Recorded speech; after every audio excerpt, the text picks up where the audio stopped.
comme vous le savez tous, ben donc, il y a la déclaration de politique régionale pour la présente législature prévoyait que le gouvernement réformerait les APE en maintenant le volume de l'emploi et les moyens financiers qui sont alloués actuellement à l'APE, avec différents objectifs, la simplification, l'efficacité, l'équité, la transparence, la maîtrise budgétaire et la sectoralisation de l'aide, celle-ci restant néanmoins une aide à l'emploi et non une subvention de fonctionnement. Alors, il y a principalement 6 grands objectifs qui ont été poursuivis dans le cadre de cette réforme. Le premier objectif et le principal étant bien évidemment la pérennisation de tous les emplois qui ont été créés dans le cadre du dispositif ACPE actuel et donc de tous les travailleurs et toutes les travailleuses actuellement travailleurs APE. Outre ce premier objectif, la réforme prévoit également en dispositif pour la création de nouveaux emplois qui pourra être utilisé en fonction des moyens disponibles au niveau de la région wallonne et qui se déploiera au travers de besoins sociétaux prioritaires qui seront identifiés par le gouvernement wallon. J'aurai l'occasion d'y revenir dans la suite de l'exposé. Un élément bien évidemment important de la réforme est la maîtrise budgétaire du dispositif. C'est un objectif de la réforme et c'est une des raisons pour lesquelles il y a depuis maintenant plusieurs années eu différentes tentatives de réforme avec au final un aboutissement à partir de 2022 avec cette réforme-ci. Et donc cet objectif de maîtrise budgétaire, il s'analyse sous 2 angles. Il y a tout d'abord, évidemment, dans le respect de la DPR, l'objectif de neutralité budgétaire au niveau macro, à savoir maintenir la neutralité budgétaire du dispositif dans son financement global pour tous les employeurs. Et par ailleurs, l'objectif de neutralité micro. Donc, on maintient l'enveloppe globale, mais il faut également s'assurer qu'il y ait une neutralité au niveau de chaque employeur individuellement, avec la volonté de permettre évidemment que le niveau de subventionnement soit comparable à celui dont bénéficiait l'employeur dans le cadre du dispositif actuel, ce qui est nécessaire pour pérenniser tous les emplois de chaque employeur. Donc l'objectif, c'est qu'il n'y ait dans le cadre de cette réforme aucun employeur qui gagne ou qui perde illégitimement du subventionnement APE. Bien évidemment, l'atteinte de la neutralité budgétaire micro permet in fine d'atteindre et de garantir le respect de la neutralité budgétaire au niveau macro, à savoir pour l'ensemble du montant alloué, du budget alloué au dispositif APE. Alors, 3 autres objectifs encore, la simplification et l'efficacité du dispositif, la logique de points qui est actuellement applicable dans l'APE actuelle va disparaître avec la réforme et chaque employeur recevra désormais une subvention annuelle qui regroupera à la fois le montant qui était lié au point APE et le montant relatif aux réductions de cotisations de sécurité sociale ONSS. Cette subvention annuelle sera libérée en 4 tranches trimestrielles forfaitaires et non plus en fonction des états de prestation envoyés par l'employeur de manière mensuelle, en tout cas en ce qui concerne le secteur non marchand. Cette modification du fonctionnement permettra un allègement de la charge administrative au niveau des employeurs, mais également au niveau de l'administration. Plus d'état de salaire. Au niveau des fonctions, donc aujourd'hui, les points sont octroyés pour des fonctions précises. Demain, ils seront octroyés pour le maintien de l'activité d'intérêt général pour lequel la subvention a été octroyée. On est donc plus sur des fonctions, une obligation de maintenir la fonction, mais une obligation plus générale de maintenir l'activité d'intérêt général pour lequel la Benjamin, subvention… Oui. excusez-moi, je vous coupe. J'avais que nous diffusons le diapo, le PowerPoint. Est-ce qu'il serait possible qu'à chaque fois, vous nous disiez à quel moment on doit passer les Alors, dias? ok, ça va. Mais donc, Ça vous vous pouvez dérange pas? avancer de 2 dias. Alors Très j'espère que bien. c'est clair parce que je suis un peu malade, donc j'ai un peu le nez obstrué. Pas de Euh, souci, on vous entend bien. ça ne met pas à mal la bonne compréhension de l'exposé. Du tout. Et donc vous pouvez encore passer à la dia suivante. Et à chaque fois, il faut appuyer 2 fois. Et donc, comme je le disais, donc, il y a un allègement des charges administratives et par ailleurs, vous aurez désormais un gestionnaire unique qui sera le Forem et qui sera responsable de l'ensemble du dispositif. Alors, il y a ici, dans cette réforme, eu un objectif d'équité qui se traduit par l'application d'une formule unique qui est appliquée de manière à tous les employeurs avec l'objectif d'être objectif, entre guillemets. Et donc, la formule que nous vous présenterons est une formule qui est applicable à tous les employeurs, mais il y a bien évidemment des ajustements qui visent à prendre en compte des situations particulières. Mais chaque ajustement possible repose sur des critères objectifs qui déterminent dans quel cas elle s'applique et comment elle s'applique, ce qui vise à assurer justement cette équité et éviter d'avoir un montant de subvention qui soit déterminé de manière non objective en laissant un pouvoir d'appréciation dans la détermination du futur montant. Donc, toutes les subventions sont octroyées selon cette même formule de calcul sur laquelle je vais revenir dans quelques instants. Comme je l'ai déjà dit, évidemment, cette équité, elle se traduit aussi par l'objectif de neutralité micro, à savoir qu'aucun employeur ne peut ni perdre ni gagner des moyens de manière illégitime. Enfin, un dernier objectif, c'est la transparence qui se concrétisera par la mise à jour, la tenue dans le cadastre qui sera mise à jour annuellement par le Forem, reprenant l'ensemble des employeurs bénéficiaires de la subvention APE dans le cadre de la réforme, subvention APE réformée, va-t-on dire, et ainsi que le montant de cette subvention. Ce cadastre sera tenu par le Forem, mis à jour annuellement et disponible sur le site internet de l'Office. Dia suivante. Excusez-moi. Alors, on en vient maintenant au cœur du sujet. C'est la formule de calcul de la nouvelle subvention APE. Alors, le principe de base de cette nouvelle subvention, c'est qu'aujourd'hui, vous bénéficiez d'un côté de points APE que vous affectez sur la tête de travailleurs, et des travailleurs qui se voient affectés de points bénéficient de réductions de cotisations de sécurité sociale. Demain, la nouvelle subvention regroupera à la fois le volet relatif aux points APE et le volet de la subvention APE qui était lié et qui se concrétisait via les réductions de cotisations de sécurité sociale. Et donc, on convertit ces deux volets en une subvention annuelle unique selon une même formule de calcul appliquée à chaque employeur. Alors, pour aboutir au résultat de la nouvelle subvention, ces deux volets sont calculés distinctement. D'un côté, on va calculer le volet relatif au point APE et ensuite, on va calculer le volet relatif au FCSS, étant entendu que le volet 1 sera ensuite additionné au volet 2 pour avoir le montant de la subvention octroyée au 1er janvier 2022. Alors, le principe qui a prévalu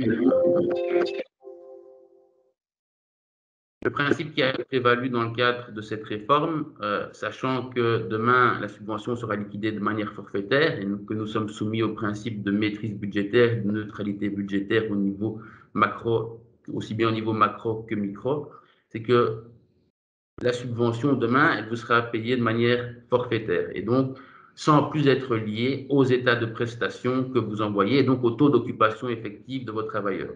En conséquence de quoi, la nouvelle subvention, elle intègre elle vise à déterminer ce qui aurait été votre subvention normale et habituelle en l'absence de réforme. Et donc, le montant théorique que vous avez en APE est multiplié par un taux d'occupation ou un taux de subventionnement qui vise à déterminer l'usage normal de la subvention pour la fixation du futur montant de la subvention. Pour que ce mécanisme tienne la route, il faut que la période de référence soit suffisamment large. Et donc, la formule de calcul prévoit un calcul lissé sur 3 années de référence, que sont les années 2017, 2018 et 2019. Ce lissage a pour but, premièrement, de neutraliser les années difficiles, sachant que si on concentre la formule de calcul sur une seule année qui a été difficile, elle va impacter fortement le calcul de la subvention. si s'il y a un lissage qui est réalisé sur 3 ans, ça va bien évidemment neutraliser une année particulière qui aurait été rencontrée par l'employeur. L'objectif étant d'être au plus proche de la réalité de chaque employeur et donc de la consommation réelle et normale qui était la consommation de la subvention APE par l'employeur dans le cadre du dispositif actuel. Alors bien évidemment, dans certains cas, cette formule de calcul ne permet pas d'aboutir ou de garantir l'objectif de pérenniser tous les emplois qui ont été créés dans le cadre du dispositif APE. C'est la raison pour laquelle divers ajustements sont prévus afin de prendre en compte les situations particulières qui sont rencontrées par les employeurs. Dia suivant.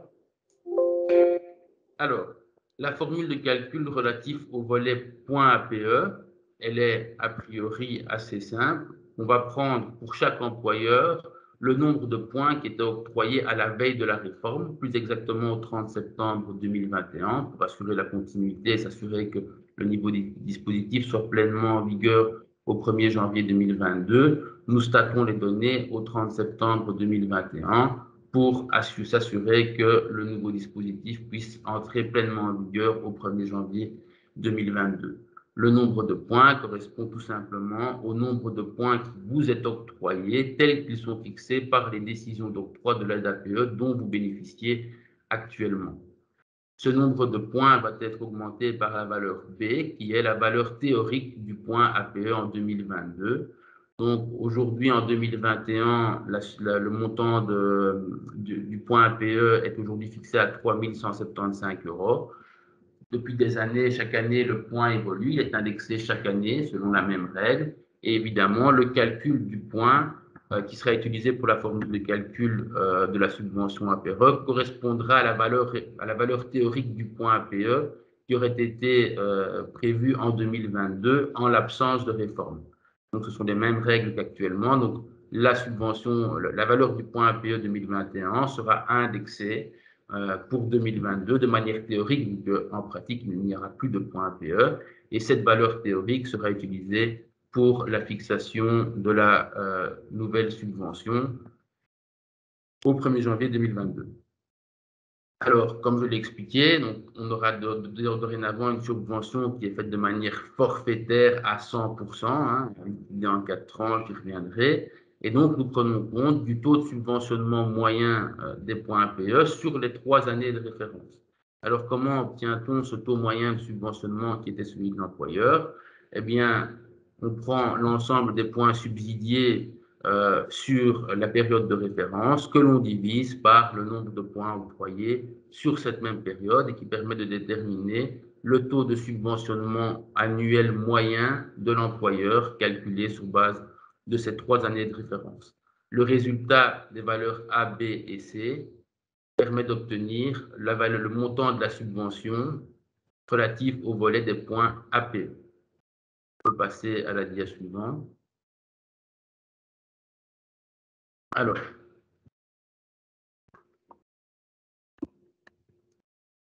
une des difficultés, bien évidemment, de la réforme était de calculer le montant des réductions de cotisations de sécurité sociale qui devaient intégrer la nouvelle subvention.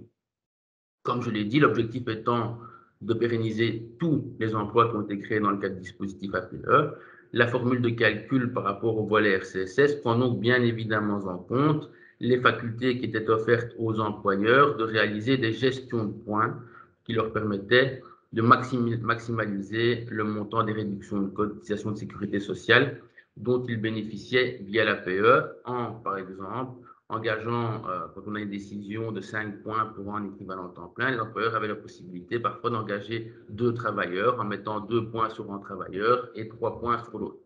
Ça ne changeait rien au montant de la subvention APE, mais ça permettait à l'employeur d'obtenir 2 fois le montant des réductions de cotisations de sécurité sociale.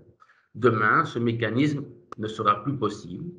Par contre, dans le cadre de la réforme, on comptabilise et on prend en compte les gestions de points qui ont été réalisées dans le cadre de l'APE actuelle. Et donc, ces réductions de cotes sont également pérennisées et intégrées dans la nouvelle subvention. Mais demain, à partir du 1er janvier 2022, Ces gestions de points disparaîtront ipso facto dès lors qu'il n'y aura plus de réduction de cotisations de sécurité sociale, dès lors qu'ils sont intégrés dans la réforme et que par ailleurs, je le rappelle, la logique des points est supprimée. Alors, pour déterminer ce montant de la subvention octroyée à l'employeur, on part donc d'une formule qui reprend ici 4 éléments, hein, D, E, F et G, sur lesquels je vais revenir individuellement. Alors, la valeur de D correspond au nombre d'équivalents temps plein qui sont réalisés par l'employeur, à savoir le nombre de travailleurs qui se sont vus affecter des points APE entre le 1er octobre 2021 et le 30 septembre 2021. La valeur de D est donc égale au nombre moyen d'équivalents de travailleurs exprimé en équivalent temps plein pour lequel des points APE étaient affectés entre le 1er octobre et le 30 septembre 2021. 1er octobre 2020, bien évidemment. Ça correspond donc au nombre de moyens de travailleurs que vous avez et qui bénéficient actuellement potentiellement de réduction de cotisation de sécurité sociale. Cette valeur est augmentée et multipliée par la valeur E, qui correspond, elle, au montant annuel moyen de réduction de cotisation de sécurité sociale par équivalent temps plein subventionné, de nouveau avec un lissage sur les 3 années de référence. C'est donc le nombre moyen de réduction par équivalent temps plein sur base des années de référence 2017, 2018 et 2019. Alors, comment ce montant est calculé? On prend la somme des réductions de cotisation dont a bénéficié l'employeur durant les années de référence et on divise cette somme par le nombre d'équivalents temps plein subventionnés sur la période de référence. La valeur de E vise donc à déterminer un montant annuel moyen théorique de réduction de cotisation de sécurité sociale pour un travailleur ou en équivalent temps plein. Donc un montant théorique correspondant au montant moyen dont bénéficie l'employeur pour un travailleur. Alors, comme pour le volet point APE, D et E permettent d'obtenir un montant théorique maximal qui aurait pu être dont aurait pu bénéficier l'employeur APE en l'absence de réforme. Mais il ne prend pas en compte l'occupation effective des travailleurs qui est souvent, parfois, en fonction des maladies, a pour effet que les montants des réductions de cotes dont bénéficiait l'employeur étaient plus bas que ce montant théorique. Et donc, à nouveau, les valeurs D et E sont multipliées par non plus en taux de subventionnement, mais en taux d'occupation moyen sur les 3 années de référence. Ce taux d'occupation moyen est calculé non pas sur base des points subsidiés divisés par le nombre de points octroyés, mais sur base du nombre de points réalisés divisé par le nombre de points octroyés, ce qui est plus favorable à l'employeur et a pour effet de ne pas prendre en compte ou d'éliminer les périodes durant lesquelles le travailleur était absent pour cause de maladie, par exemple. Enfin, nous avons la variable G qui vise à prendre en compte l'indexation qui est intervenue au niveau des réductions de cotisation de sécurité sociale entre les années de référence et l'entrée en vigueur de la réforme. Comme je l'ai expliqué, E correspond au montant annuel moyen de réduction de cote par équivalent temps plein subventionné sur les années de référence, mais il représente le montant des réductions de cote des années 2017, 2018 et 2019. Néanmoins, ce montant, le montant des réductions de cote, a évolué et a suivi l'indexation linéaire et a suivi de manière linéaire l'indexation des salaires intervenus depuis lors. Sachant que les années de référence sont 2017, 2018 et 2019, l'année médiane est donc 2018. Et donc, la valeur de G vise à prendre en compte l'indexation des RCSS intervenue entre l'année 2018, année médiane, et le 1er janvier 2022, année de mise en œuvre de la réforme. Il est prévu actuellement dans le projet d'AGOE, qui sera définitivement adopté au mois de novembre, que le montant, la valeur de la variable G sera fixée à 8%, ce qui correspond à une indexation annuelle de 2 années du montant annuel moyen de réduction calculé sur base des années de référence, étant entendu que l'année médiane est 2018. 8% correspond à une indexation de 2% chaque année entre 2018 et 2022. On peut passer à la dia suivante. Alors, la formule de calcul composée des volets 1 et 2, la nouvelle subvention sera égale à l'addition de ces deux volets. Néanmoins, nous avons constaté que le lissage sur 3 années de référence pouvait s'avérer insuffisant, notamment dans certaines situations qui sont rencontrées par les employeurs. Par exemple, un employeur qui aurait rencontré des difficultés particulières durant une période de référence parce qu'il aurait eu plusieurs absents en même temps, parce qu'il y aurait eu plusieurs départs consécutifs, qui fait que cette année aurait été particulière et entre guillemets non représentative de l'utilisation réelle et normale de la subvention par l'employeur. Évidemment, les plus petites structures sont plus fortement impactées par ces années particulières, dès lors que, étant plus réduites, une situation particulière pour un ou deux travailleurs, lorsqu'on a par exemple 5 travailleurs, va bien évidemment impacter de manière beaucoup plus importante le calcul de la nouvelle subvention qu'un employeur qui dispose de 30 travailleurs APE et qui a eu une situation particulière avec un ou deux travailleurs. Et donc, ce risque, nous avons souhaité le limiter pour assurer la pérennisation de tous les emplois. Et donc, 2 ajustements sont prévus, toujours avec cet objectif que ces taux de subventionnement et d'occupation qui sont utilisés soient bien représentatifs de l'utilisation normale de la subvention faite par l'employeur dans le cadre du système actuel. Alors, quels sont ces ajustements? Ils sont de 2 types. Premièrement, il y a une possibilité d'ajuster la variable C, utilisée pour le volet APE de la formule de calcul, et la variable F, utilisée pour le volet réduction de cotisation de sécurité, sociale de la formule de calcul. Alors, C correspond donc, comme je l'ai dit, au taux de subventionnement et F correspond au taux d'occupation de l'employeur. Lorsque, sur base des 3 années de référence, le taux d'occupation ou de subventionnement est inférieur au taux moyen du secteur, par taux moyen du secteur, on entend le taux calculé de la même façon, mais non plus de manière individualisée pour chaque employeur, mais pour l'ensemble des employeurs. Si le taux propre de l'employeur est inférieur à ce taux moyen du secteur, alors les variables C et F sont recalculés non pas sur base des 3 années de référence, mais sur base des 2 meilleures années parmi les 3 années de référence, sans pouvoir dépasser le taux moyen du secteur. Pourquoi? Parce que les employeurs qui sont inférieurs, qui ont un seuil, en taux d'occupation de subventionnement qui est supérieur au taux moyen du secteur, n'ont pas accès à cet ajustement et donc, par souci d'équité, dans tous les cas, en cas de recalcul du taux de subventionnement au taux d'occupation sur base des 2 meilleures années, ce taux ne peut être supérieur au taux moyen du secteur. Outre ce premier ajustement, il y a un deuxième ajustement qui est prévu concernant la variable D, qui correspond au nombre d'équivalents temps plein réalisés et qui est entre le 1er octobre 2020 et le 30 septembre 2021 et qui est utilisé pour le calcul du volet réduction de cotisation de sécurité sociale de la formule de calcul. Vu que la variable D correspond au nombre d'équivalents temps plein pour lequel les points APE ont été affectés en moyenne au cours de l'année de référence, certains employeurs peuvent dans certains cas avoir à nouveau connu des situations particulières. Un employeur qui a quitté l'entreprise et qui aurait été remplacé, mais pour lequel le remplacement aurait pris un certain temps, par exemple, verrait son D impacté par ce départ d'un travailleur ayant définitivement quitté l'entreprise. Et donc, pour éviter cette problématique, 2 planchers sont prévus en dessous desquels la valeur de la variable D ne peut pas descendre. Le premier plancher, c'est que D ne peut pas être inférieur au nombre minimum d'équivalents temps plein pour laquelle la subvention est octroyée à l'employeur. Lorsque vous bénéficiez de points APE, au niveau du non-marchand, en principe, vous avez sur votre décision d'octroi de l'aide APE un nombre minimum d'équivalents temps plein pour lequel la subvention vous est octroyée. Dans tous les cas, la variable D ne peut pas être inférieure à ce nombre minimum d'équivalents temps plein.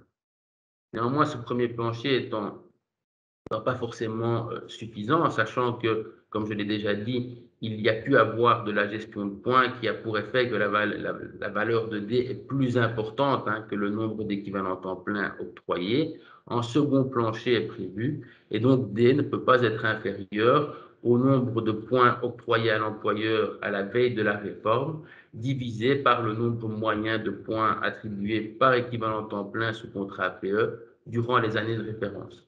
À nouveau, l'objectif est que la prise en compte du nombre moyen de points par équivalent temps plein et le fait qu'il est divisé par le nombre de points octroyés à la veille de la réforme pour fixer le plancher, à nouveau, ça s'inscrit dans nos objectifs d'avoir une situation qui est représentative de la situation de l'employeur et donc à nouveau la prise en compte de ce lissage qui intervient en tant que plancher en dessous duquel la valeur de D ne peut pas descendre et qui vise à éviter que des situations particulières rencontrées entre le 1er octobre 2020 et le 30 septembre 2021 aient un impact négatif sur la subvention et pour effet que la subvention ne soit alors pas représentative de l'utilisation normale qui était faite par l'employeur avant la réforme.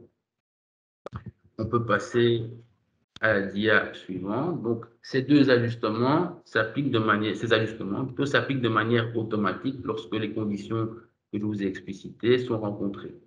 Néanmoins, nous avons constaté que malgré ces ajustements, il y avait encore, dans certains cas, des situations qui posaient problème, où ces ajustements n'étaient pas suffisants. Et nous avons constaté que cela concernait surtout des petites structures qui avaient moins de 5 équivalents temps plein APE réalisés. Pour cela, dans certains cas, les ajustements s'avéraient insuffisants. Et donc, pour à nouveau, dans l'objectif de pérenniser tous les emplois, il était prévu un recalcul automatique de la subvention en 2022 pour tous les employeurs dont le nombre moyen de travailleurs APE durant les années de référence était inférieur à 5 équivalents temps plein réalisés. Évidemment, à nouveau, l'objectif est que ici, ces recalculs automatiques ciblent spécifiquement les petites structures qui étaient celles pour lesquelles le lissage sur 3 années et les ajustements que je viens de vous présenter n'étaient pas suffisants. Et donc, pour ces petites structures, lorsque leur taux de subventionnement est inférieur au taux moyen du secteur, alors il y a un recalcul de cette valeur de C, donc de ce taux de subventionnement moyen. Et dans ce cas, le taux de subventionnement moyen n'est pas calculé sur base des 3 années de référence, ni des deux meilleures années parmi les 3 années de référence. Il est alors calculé sur base des 2 meilleures années parmi les 5 années de référence, à savoir les années de base 2017, 2018 et 2019, mais également les années 2020 et 2021. Ce recalcul, j'aurai l'occasion d'y revenir, sera réalisé par le Forum en 2022, une fois que les données relatives à l'année 2021 auront été consolidées et seront donc disponibles. Dia suivant. Alors, la formule de calcul que je vous ai présentée reprend les principes généraux, mais il y a également des spécificités visant la prise en compte de situations particulières. Bien évidemment, lorsqu'un employeur n'a pas bénéficié de points APE durant les 3 années de référence, ou en a bénéficié pour une durée inférieure à 24 mois, les taux d'occupation moyens, le taux de subventionnement moyen et la valeur de E sont alors fixés sur base des taux moyens ou du montant annuel moyen de réduction de code par équivalent temps plein réalisé de l'ensemble du secteur, de manière à éviter qu'un employeur qui aurait bénéficié de la subvention pendant moins de 3 années ne soit impacté négativement parce que le lissage sur 3 années n'est pas suffisant et donc une année particulière aurait eu un impact trop important pour cet employeur. Et donc, quand ce lissage ne peut pas être effectué car la subvention n'était pas, car l'employeur ne bénéficiait pas de la subvention ou en a bénéficié pour une durée ne permettant pas d'assurer ce lissage sur 3 années, alors c'est le taux moyen qui est appliqué. Petite particularité pour les employeurs qui occupent des travailleurs dans une unité d'établissement située en région bruxelloise, les travailleurs occupés en région bruxelloise ne sont pas comptabilisés dans la valeur de la variable D et donc dans le calcul du montant des réductions de cotisation de sécurité sociale dans le cadre de la nouvelle subvention. La raison est simple, c'est que les travailleurs qui sont occupés à Bruxelles bénéficient d'une réduction de cotisation de sécurité sociale qui est à charge de la région bruxelloise. Les réductions de cotes ont été transférées à la compétence des régions, en tout cas les réductions de cotes du groupe cible. Et ce sont donc le critère de rattachement qui est utilisé est l'unité d'établissement dans lequel le travailleur est occupé. Et donc, ce n'est pas la région wallonne qui prend en charge les réductions de cotes des travailleurs bruxellois, c'est la région bruxelloise qui le fait. Et donc, ces réductions de cotes ne sont pas comptabilisées. Pas de crainte néanmoins. Pour les travailleurs occupés à Bruxelles, l'employeur pourra continuer à bénéficier des réductions de cotisation de sécurité sociale de la région bruxelloise qui reste d'application pour les travailleurs APE qui sont des contractuels subventionnés. Et donc, la subvention, le montant lié aux réductions de cotes ne sera pas intégré dans la subvention pour ces travailleurs, mais l'employeur continuera à en bénéficier via une réduction de cotisation de sécurité sociale demandée au niveau de la région bruxelloise. Alors, les conventions aînées, d'habitude, nous ne nous attardons pas trop sur cet aspect-là qui est plus particulier, mais s'agissant aujourd'hui d'une présentation à un secteur qui est notamment concerné par l'accueil de la petite enfance, je vais quand même y revenir quelques instants. Alors, les règles particulières qui sont prévues pour la convention aînée, c'est pour déterminer la nouvelle subvention. En réalité, on vit une situation très, très particulière. Dans le cadre des plans Singang, différents appels à projets ont été menés et ont sélectionné des écoles, enfin, excusez-moi, pas des écoles, des crèches, des milieux d'accueil qui pourront bénéficier de la subvention APE. Dans la très grande majorité, ces points ont déjà été octroyés dans le cadre du dernier appel à projet. Mais pour le dernier appel à projet, il y a encore certains employeurs, car la création de nouvelles places était liée à la création d'une infrastructure et à la construction parfois de bâtiments. Les bâtiments n'étant pas encore toujours prêts, il y a une petite dizaine d'employeurs susceptibles de bénéficier de cette subvention liée à la création de nouvelles places d'accueil qui n'ont pas encore terminé le volet infrastructure actuellement et donc ne sont pas, pas de points octroyés au 30 septembre et donc n'intégreraient pas la réforme si on ne prévoyait pas quelque chose de spécifique à leur égard. Et donc, pour ces employeurs spécifiquement qui sont identifiés, une nouvelle subvention pourrait être octroyée à partir du 1er janvier 2022, dès que l'infrastructure aura été finalisée et que l'employeur aura obtenu l'autorisation de l'ONE pour l'ouverture des places d'accueil. Le secteur de l'enseignement, lui, fait l'objet d'une formule de calcul à part, mais qui s'inscrit exactement dans la même logique que celle que je vous ai présentée. Mais voilà, pour le secteur de l'enseignement, c'est une convention, un accord de coopération même entre la région wallonne et la Fédération Wallonie-Bruxelles qui fixe les modalités du soutien à l'emploi via l'APE pour le secteur de l'enseignement. Les points de naissance multiples, ça concerne les CPS, donc je ne vais pas m'attarder, mais ne sont pas pris en compte dans la formule de calcul, s'agissant de décisions qui ont vocation à être à durée déterminée. Et enfin, la subvention intègre également, la nouvelle subvention intégrera également les emplois CPE, donc convention premier emploi, et les subventions emploi jeunes non marchands. Alors, j'ai vu qu'il y avait eu certaines questions qui pouvaient intervenir par rapport au CPE, l'emploi jeune non marchand, je vais peut-être quand même expliciter rapidement la méthode de calcul de cette subvention. Donc, tout employeur qui bénéficie d'une subvention CPE ou emploi jeune non marchand au 30 septembre 2021 verra cette subvention pérennisée dans le cadre du nouveau dispositif.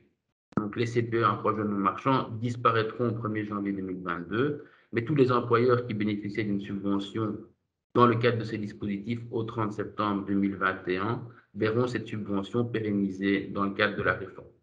Alors, la méthode de calcul pour fixer cette nouvelle subvention diffère quelque peu en raison des particularités du CPE et de l'emploi jeune non marchand, mais nous avons essayé de maintenir cette même logique de pérennisation des emplois.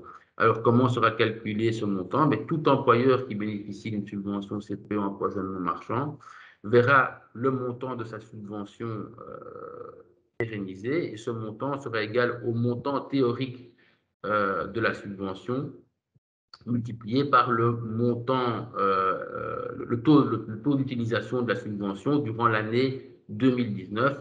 Pourquoi 2019? Parce que 2020 et 2021, outre le fait que les données sont moins facilement disponibles, surtout pour 2021, nous savons que ces années ont été marquées par la crise du Covid et que donc ça peut avoir un impact sur l'utilisation effective de la subvention CPE ou emploi jeune non marchand.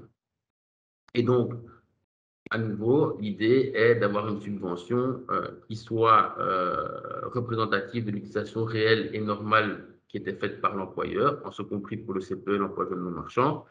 Ici, la subvention est calculée sur base de l'utilisation effective de l'année 2019. Il n'y a pas de lissage. Et donc, pour éviter que l'absence de lissage ait un effet négatif sur la représentativité du calcul de la nouvelle subvention, le taux d'utilisation effective de la subvention ne peut être inférieur, donc le taux propre de l'employeur ne peut être inférieur au taux moyen d'utilisation de la subvention pour l'ensemble des employeurs CPE ou emploi jeunes non marchands au cours de l'année 2019. Et donc, à nouveau, nous avons un plancher qui vise à s'assurer de la représentativité du calcul de la nouvelle subvention.